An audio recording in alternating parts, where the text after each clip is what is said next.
오늘 제목은 주의 성산에 갈 자라는 제목으로 말씀을 전하고자 합니다. 우리 많이 들었던 말씀이시죠? 네. 여러분 우리 공동체가 하늘인 공동체 맞습니까? 네. 저 더 넓게 보면 이스라엘 공동체죠. 네. 또한 교회 공동체이기도 하고. 네. 그래서 이 공동체라는 뜻은 이 공통의 가치와 또 유사한 정체성을 가진 집단이다 이렇게 표현하고 있습니다. 우리는 예수 그리스도의 공동체인 줄 믿습니다. 아멘. 그래서 이 공동체의 핵심은 무엇인가? 바로 거룩한 백성이라는 것입니다. 네. 무엇이라고요? 거룩한 백성. 거룩한 백성이 되지 못하면 공동체 안에 있다 할지라도 있다고 할 수가 없다는 것이죠. 그래서 공동체의 존재, 우리의 공동체의 존재의 이유는 어떤 백성이라고요? 거룩한 백성. 출애굽기 19장에 이런 말씀이 있습니다. 세계가 다 내게 속하였나니 너희가 내 말을 잘 듣고 내 언약을 지키면 너희는 열국 중에서 내 소유가 되겠고 너희가 내게 대하여 제사장 나라가 되며 어떤 백성이 되리라? 거룩한 백성이 되리라. 너는 이 말을 이스라엘 자손에게 구하지니라 라고 하나님이 모세에게 말씀하신 이 말씀을 신의 산 언약이라 라고 이야기한다는 말씀입니다. 그러므로 교회는 곧 제사장인 나라로서 거룩한 백성으로서 존재해야 무엇이라 부를 수 있다는 거예요? 교회라 부를 수 있다는 거예요. 공동체라고 부를 수 있다는 것입니다. 구약에서의 이 성전의 의미는 하나님의 임재를 상징하고 있습니다. 항상 하나님의 성전에는 누가 계시다는 거예요? 하나님이 계시다는 거예요. 그래서 제사와 예배를 통해서 하나님은 그 백성들을 통치하시고 또 만나시는 장소였다는 것입니다. 그러므로 이 성전에 나아간다는 것은 곧 하나님께로 나아가는 것이요 하나님의 보좌에 나아가는 것을 의미하고 있다는 것입니다. 오늘 시편 15편 또 15장은 다윗의 시로서 당시에 하나님의 성산은 예루살렘과 시온을 가리키고 있습니다. 곧 오늘날 이 성산은 하나님의 나라를 의미하며 마지막 시하늘과 새 땅을 상징하고 있는 줄로 믿습니다. 그래서 오늘 본문의 관심은 이 하나님의 나라에, 이 성산에, 이 장막에 속한 백성이 누구입니까? 라는 질문이에요. 누가 이 성산에, 이 장막에, 이 보좌에 속해 있습니까? 여러분도 물어보십시오. 납니까? 아닙니까? 들어갈 수 있겠습니까? 같이 묻는 거예요. 내가 구원을 받을 수 있겠습니까? 하는 것과 똑같은 거예요. 그래서 누가 하나님의 통치를 받으며 하나님께 경배를 드리기에 합당합니까? 라고 묻는 것입니다. 그런데 뭐라고 대답을 보여주셨습니까? 정직하고 공의롭고 진실하고. 자, 여러분도 어떻습니까? 합당합니까? 아니요. 예? 합당 안 하면 안 되죠. 지금까지 이곳에 가려고 달려왔는데. 그러므로 하나님께 예배하는 하나님 나라 백성에게 요구하는 것은 무엇이었다는 거요? 정직과 공의와 진실이었다는 것입니다. 이것이 없이는 하나님 나라의 백성으로서 자격이 있습니까? 없습니까? 몇 년을 믿어도 수십 년을 믿어도 여기에 나를 비춰서 받지 않으면 그건 문제가 있다는 것입니다. 그러므로 이 하나님 나라에 합당하지 않은 자는 어떤 자입니까? 라는 내용이 다음 구절에 있는데 그것은 바로 그 혀로 참소하는 자. 그 벗에게 행악을 행하는 자. 그 이웃을 해방하는 자들은 합당합니까? 합당치 않습니까? 여러분 한번 평가해 보세요. 합당한 자에 속합니까? 아니면 합당치 못한 자에 속합니까? 반반입니까? 아니면 49대 51?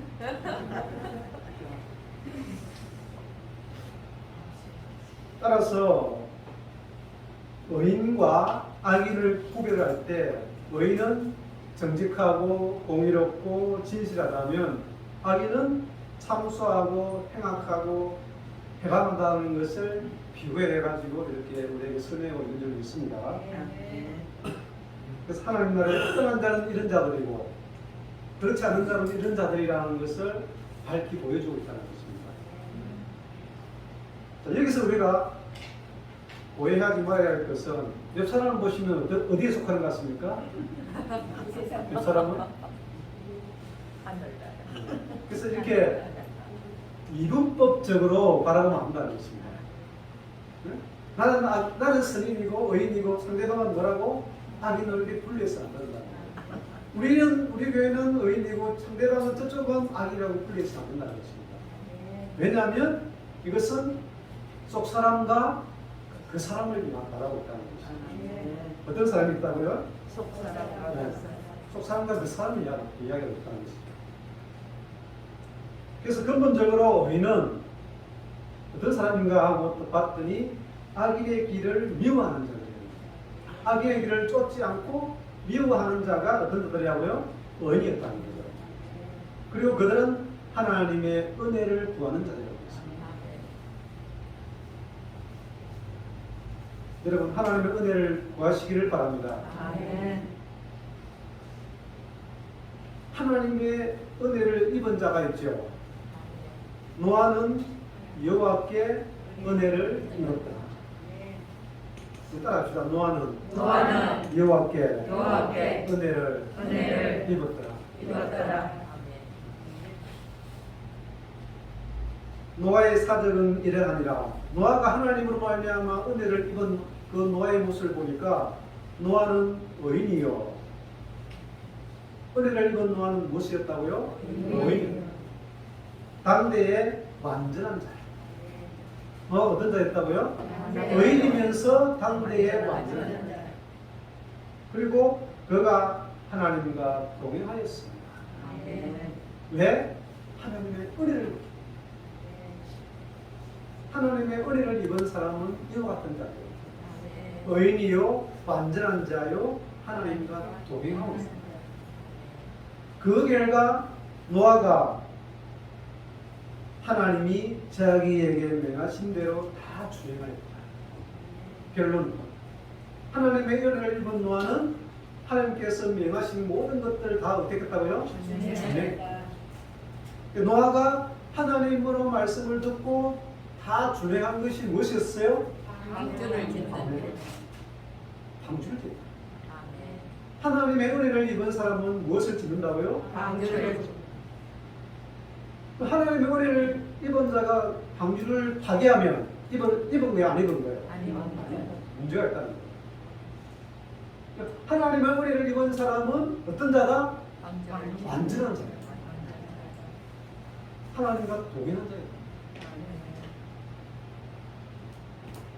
그래서 노아는 여호와께 은혜를 입었는데 은혜를 입은 노아의 모습을 보니까 의인이며 완전한 자며 하나님과 동행하며 하나님의 명하신 모든 것을 준행한 자라고 소개하고 있다는 거죠. 이것이 하나님의 은혜를 입은 결과인 줄로 믿습니다.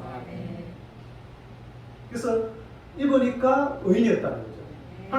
하나님의 은혜를 입지 못하면 의인이겠어요? 악인이겠어요? 악인일 수도 없다. 그래서 이 완전한 자를 공동 번역에서는 의롭고 금이 없다라고 표현을 하고 있습니다. 번역하고 있습니다. 노아는 당대에 의롭고 금이 없는 완전한 사람이었다. 과연 노아가 금이 없는 사람이었을까요?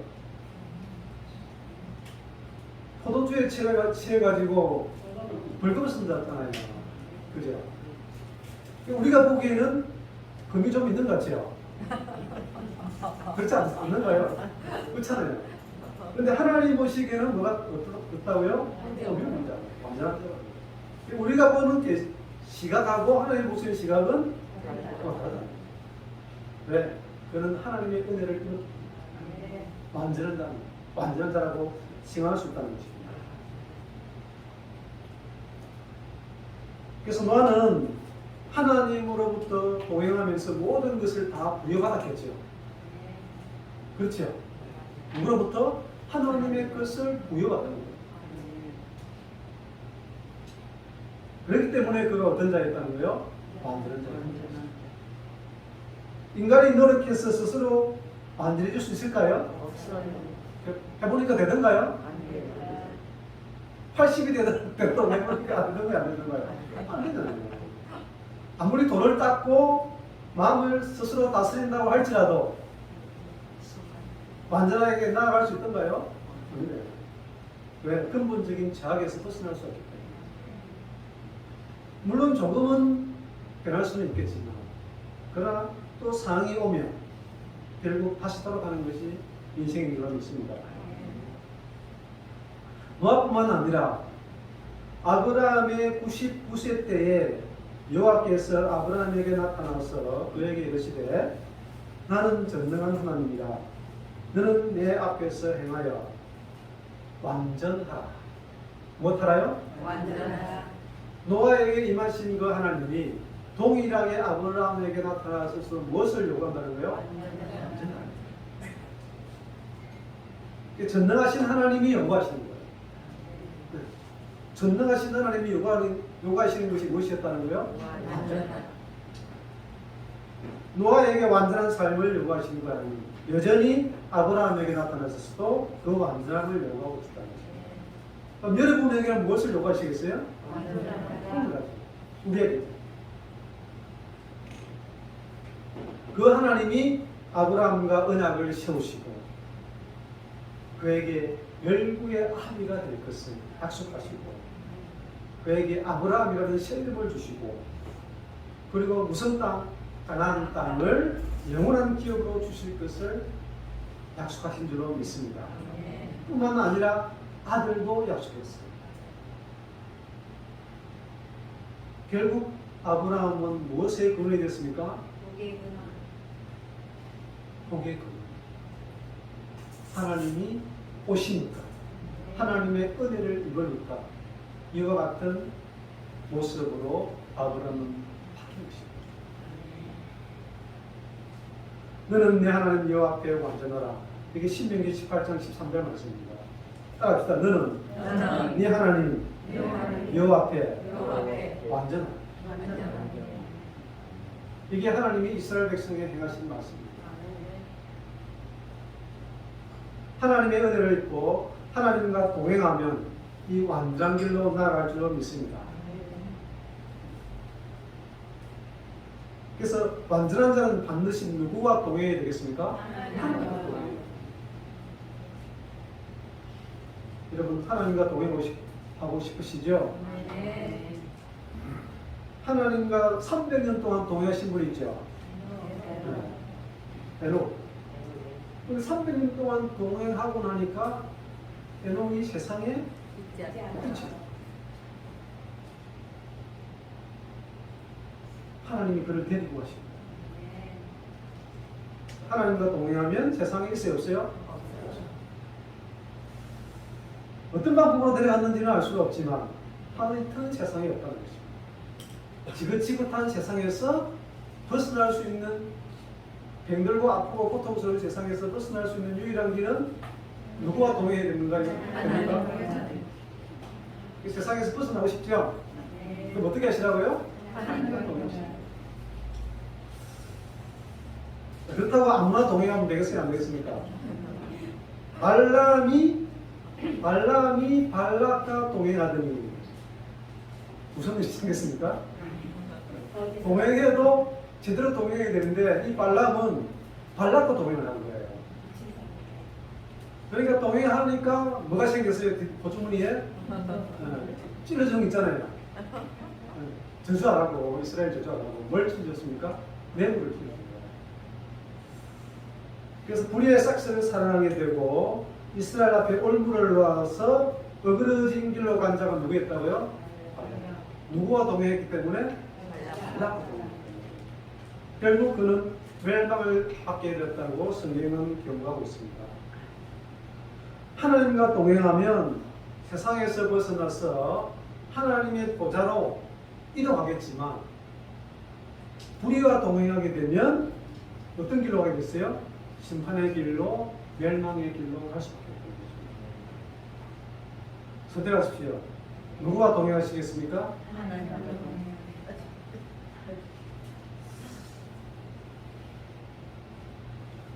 대저 정직한 자는 땅에 거하며 완전한 자는 땅에 남아 있으리라.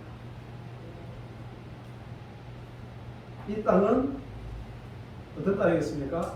거룩한 땅인 줄로 믿습니다. 악인은 땅에서 끊어지겠고 키우라는 자는 땅에서 뽑히리라. 영원히 남는 그 땅에서 영원히 존재하기 위해서는 누구와 동행해야 된다고요?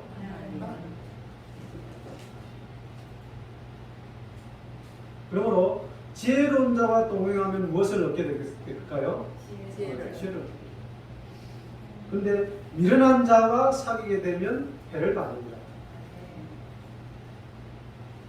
그래서 재앙은 죄인을 따르고 선한 복은 의인에게 이른다고 잠언서 13장에 기록하고 있습니다.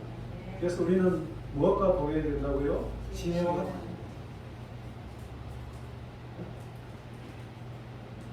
잠언서는 또 이런 말씀이 있습니다. 노를 품는 자와 사귀지 말며 울분한 자와 동행하지 말지니 그 행위를 본받아서 내 영혼을 올무에 빠질까 두려운다. 노를 품는 자하고 여러분 사귀었어요? 안 사귀었어요? 노를 품는 자하고 사귀었어요? 아니면 노가 분이랑 잃어봤어요? 노를 품은 자 따라다니면서 사귈 필요 없이 여기서 뭐가 일어났어요? 그게 사귀는 거죠. 남하고 사귀는 거예요. 자기 자신이 사귀는 거죠. 그 동행하는 거죠.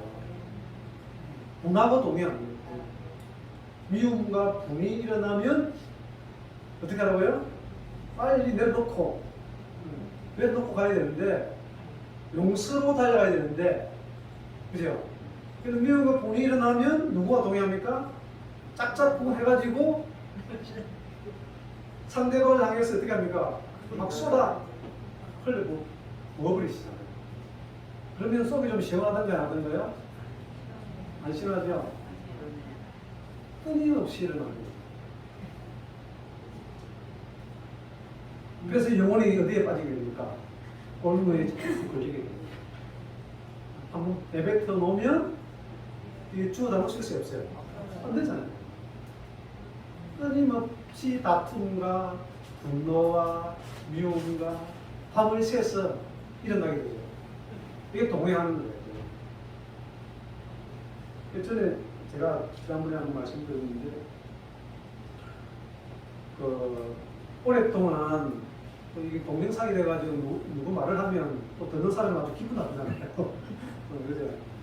그래서 오랫동안 이렇게 관계가 끊어졌었는데 가까운 사람인데 그래서 말씀이 자꾸 찔리니까 어떻게 해야 되겠어요? 찾아가야 될 거 아니에요.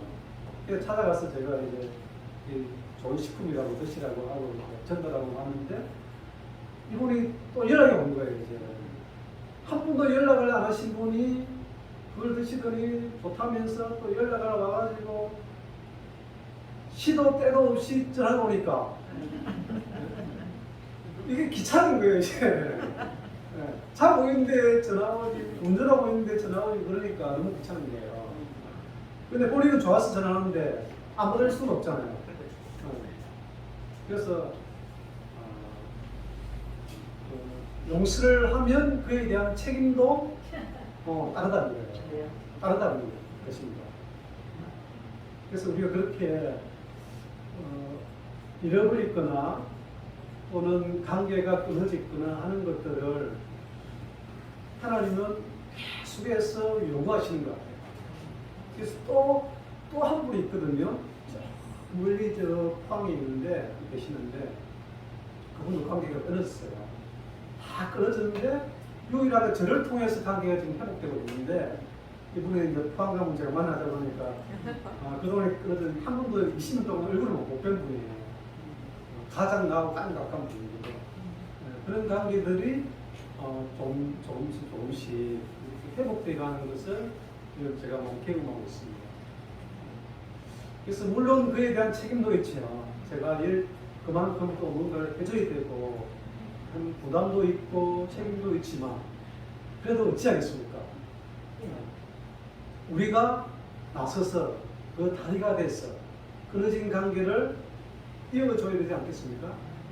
그것이 우리가 교인으로서 하나님의 성도로서 해야 될 본분일 줄로 믿습니다.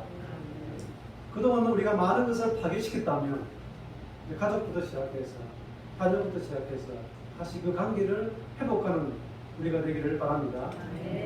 그래서 이제는 분노와 동행하지 마시고 무엇과 용서와 사랑으로 동행하는 우리가 되기를 바랍니다. 아모스 말씀 잘 아시잖아요. 두 사람이 의합지 못하고서야 어찌 동행하겠느냐 그랬죠. 뜻이 같지 않으면 동행할 수 있어요, 없어요? 할 수 없잖아요. 원수와 같이 동행할 수 있겠습니까? 안 되잖아요.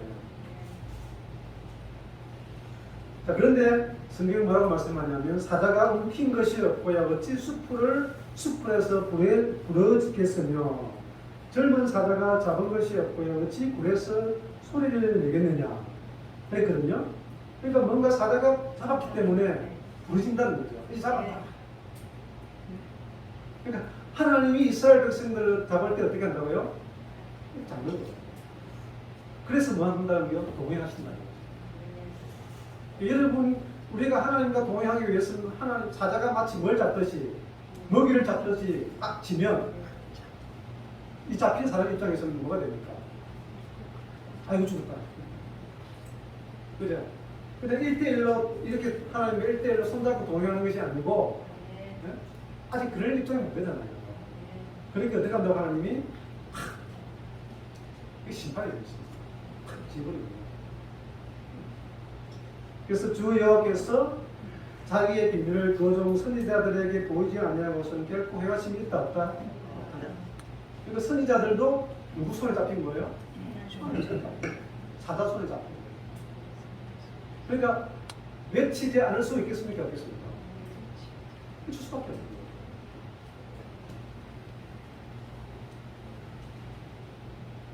이것이 하나님이 우리와 동행하는 방법입니다.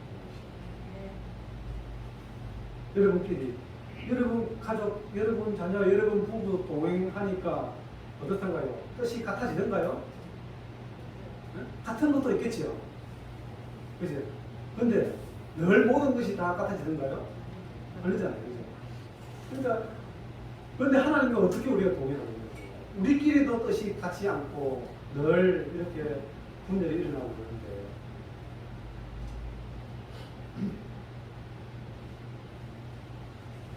그래서 하나님과 동행하기 위해서는 처절한 고통, 처절한 고난을 바탕으로 고난이 없이는 순종이 가장 안 될까요?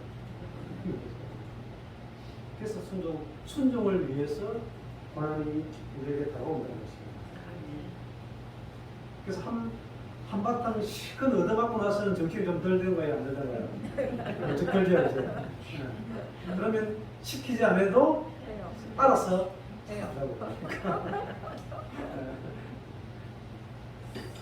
그래서 하나님의 진노를 경험한 자가 하나님과 동행할 수 있다는 것입니다.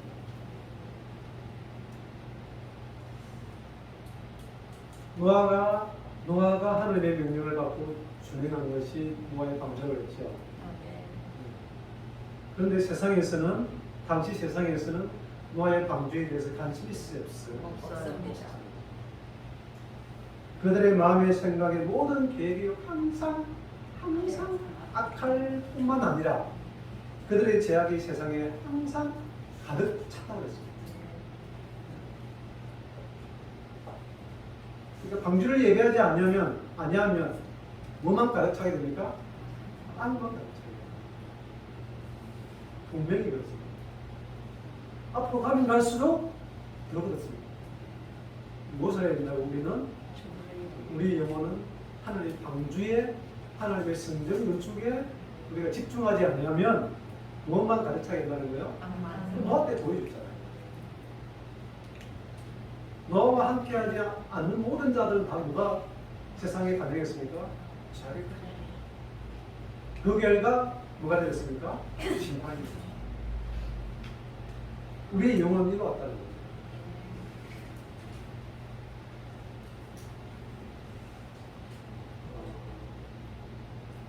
시편 15장과 비슷한 말씀이 시편 24장인데 이도 물론 다윗이십니다. 여호와의 산에 오를 자 누구며 그 거룩한 곳에 쓸 자가 누구고 곧 손이 깨끗하며 마음이 청결하며 뜻을 헛하는 데 두지 아니하며 거짓 명이 새지 아니하는 자로다.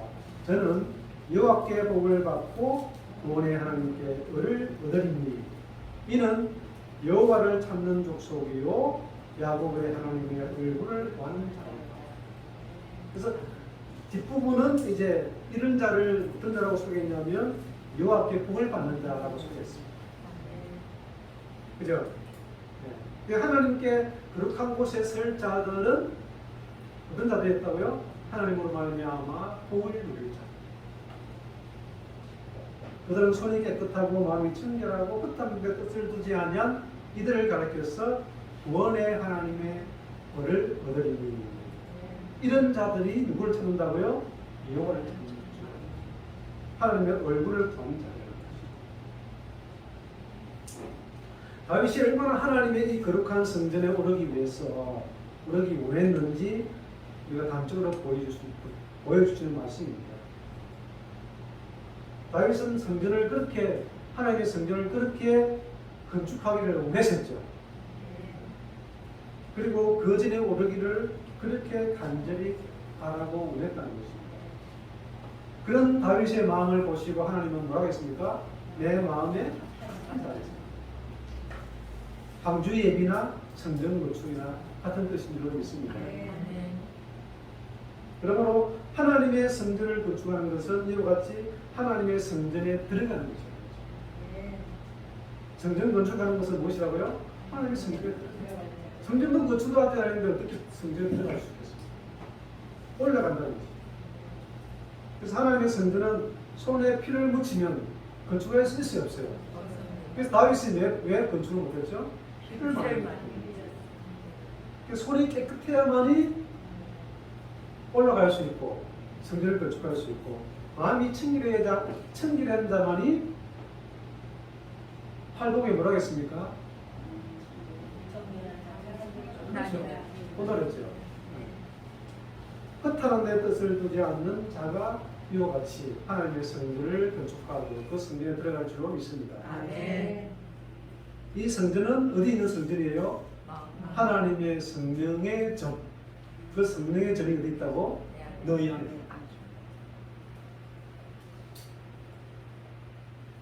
따라서 하나님의 전을 예비하지 않는 자는 이 성전에 올라가고 싶어도 올라갈 수 있어요? 없어요?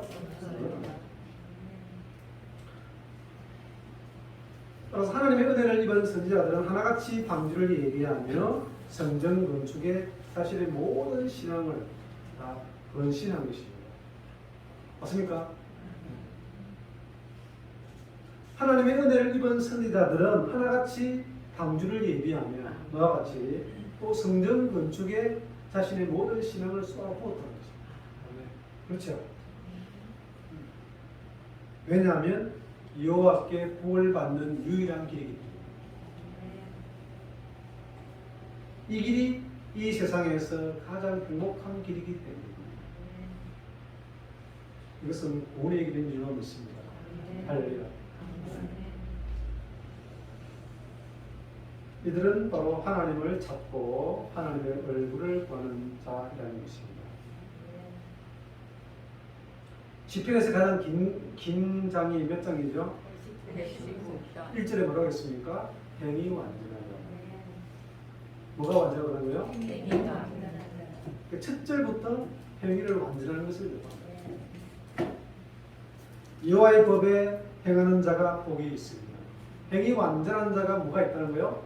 복이 있다. 여호와의 정결을 지키고 전심으로 여호와를 구하는 자가 복이 있다. 아멘.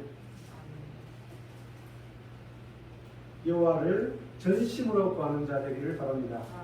이런 자가 바로 행위 완전한 자가 되십니다. 그래서 이런 자들이 뭐라고 고백합니까? 고난이 무엇이다? 유일한 이런 자 입에서 나오는 말이 고난입니다. 고난이 유익입니까? 불평입니까?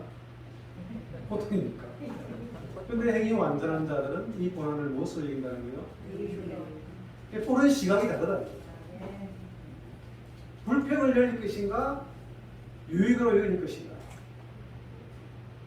의인의 반열에 있는 사람들은 이 고난을 유익으로 열릴 것이며 악인의 반열에 있는 사람은 이것이 불평으로 이룰 수밖에 없다. 여러분 입에서는 불평이 많이 나오던가요? 아니면 유익이 많이 나오던가요? 감사가 많이 나오던가요? 하루 쭉 이렇게 하루 일기를 써보세요. 어느 쪽에 많이 어떤 체크를 해보시라고요. 불평이 많으면 어디에 속한다는 거예요? 그렇죠.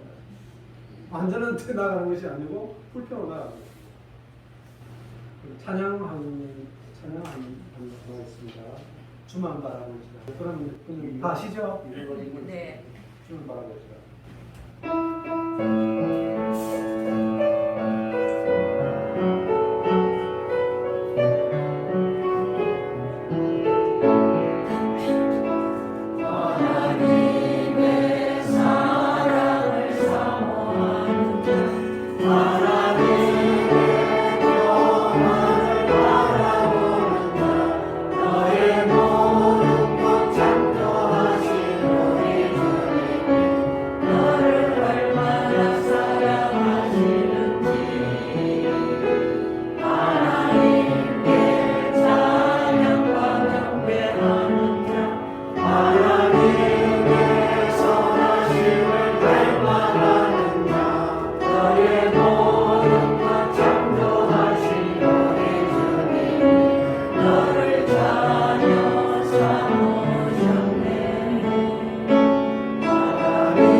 신음에도 응답하시는 주님만을 바라보시기를 바랍니다.